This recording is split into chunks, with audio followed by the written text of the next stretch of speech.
Praise the lord. హల్లెలూయా.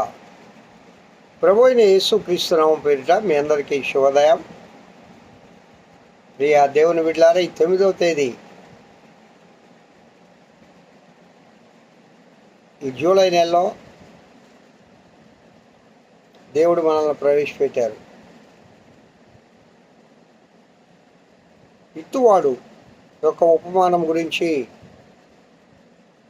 మనము నిన్నటి దినం నుండి కొంతవరకు ధ్యానం చేస్తూ ఉన్నాం. ఈ దినము విత్తనము. ఈ విత్తనము అనగా సీడ్ అనగా ఏమిటి? యేసుక్రీస్తు ప్రభు వారు చెప్పిన ఉపమానంలో 8:11 ఈ విత్తనము దేవుని వాక్యము. లూకా సువార్త 8:11 ఈ విత్తనము దేవుని వాక్యము. పిల్లరా, విత్తనము యొక్క స్వభావము మనకు తెలుసు. అనగా ఈ వాక్యము యొక్క స్వభావం హెబ్రీ గ్రంథకర్త రచిస్తాడు 4వ అధ్యాయం 12వ వచనంలో, ఎందుకనగా దేవుని వాక్యము సజీవమై బలము గలదై, రెండంచులు గల ఎటువంటి ఖడ్గము కంటేను వాడిగా ఉండి, ప్రాణాత్మలను కీళ్లను మూలుగలను విభజించుచు మటుకు దూరుచు, హృదయము యొక్క తలంపులను ఆలోచనలను శోధించుచున్నది. వాక్యము యొక్క బలమది. ఇది రెండంచులు గల ఎటువంటి ఖడ్గము కంటేను వాడిగలది. అంటే రెండంచులు గల ఖడ్గా అనేక ఉండొచ్చు, వాటంటికంటేను వాడిగలిగిన ఖడ్గం అది దేవుని ఒక వాక్యం. ఇది ప్రాణము, ఆత్మ, కీళ్ళు, మూలుగలు విభజించనంత మటుకు దూరి నీ హృదయంలో ఉన్న తలంపులను తెలుసుకుంటుంది ఈ దేవుని యొక్క వాక్యం.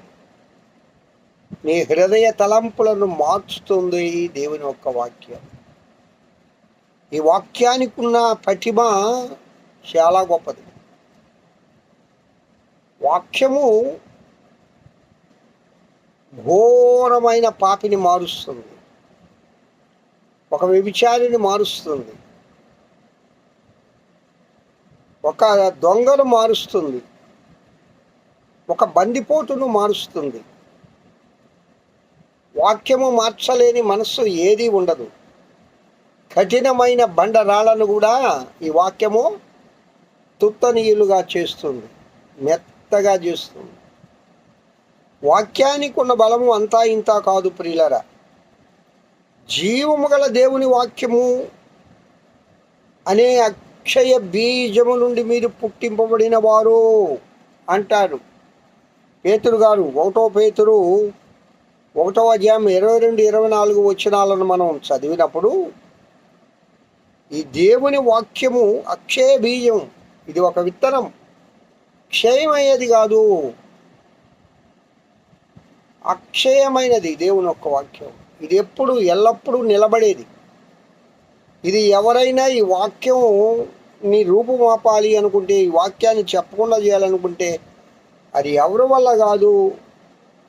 ఈ బైబిల్ గ్రంథాన్ని భూలోకంలో లేకుండా చేయాలనుకున్నాడు, భూలోకాన్ని విడిచిపెట్టాడు. కానీ దేవుని వాక్యాన్ని ఎవరు కూడా స్టాప్ చేయలేరు వ్యాప్తి చెందకుండా.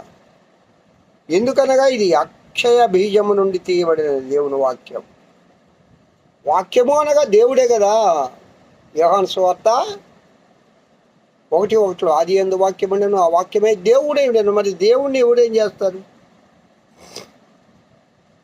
కావున ప్రియులారా, అపోస్తుల కార్యములో 2వ అధ్యాయంలో విత్తబడిన స్వచ్ఛమైన విత్తనం ఇప్పుడు విత్తాలి. ఆ విత్తనమే అభివృద్ధి చెందుతుంది. ఇప్పుడు విత్తే విత్తనాలు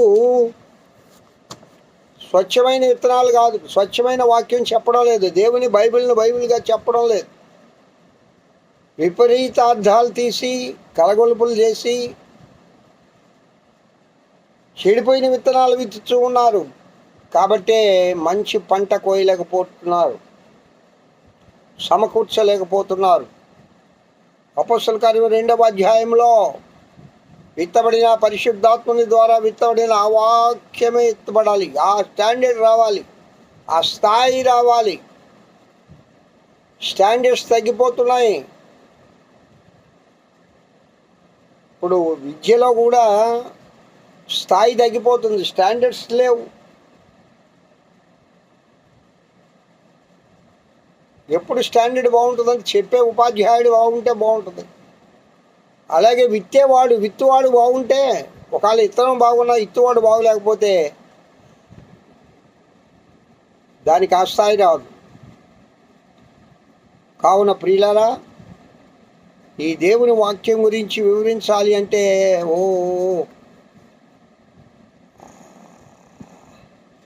అది వర్ణాతీతం. కావున ఈ దినం అలాంటి అక్షయమైన హృదయములను దూసుకోపోగలిగిన దేవుని వాక్యం, రెండంచులు గల దేవుని వాక్యం, బలము కలిగిన దేవుని వాక్యం, జీవము కలిగిన దేవుని వాక్యం, పరిశుద్ధాత్మని ద్వారా మాట్లాడే దేవుని వాక్యాన్ని మనము నిరంతరము ధ్యానం చేసుకుంటూ, చదువుకుంటూ, అలాంటి దైవజనులను ప్రోత్సహిస్తూ ఈ లోకంలో ముందుకు కొనసాగుదముగాక. హల్లెలూయా. దేవుడి వాక్యము దీవించి ఆశీర్వదించునుగాక. ప్రియులారా, ప్రార్థన చేసుకుందాం. మహోన్నతుడా, స్తోత్రం. ఈ వాక్యం వింటున్న బిడ్డలందరినీ దీవించి ఆశీర్వదించమని యేసు నామమున పేరిట వేడుకొంచున్నాను తండ్రి. Amen. Have a good day. ఈ దినమంతా ఆ దేవదేవుని కృపాక్షేమములే మీ వెంట వచ్చునుగాక. హల్లెలూయా.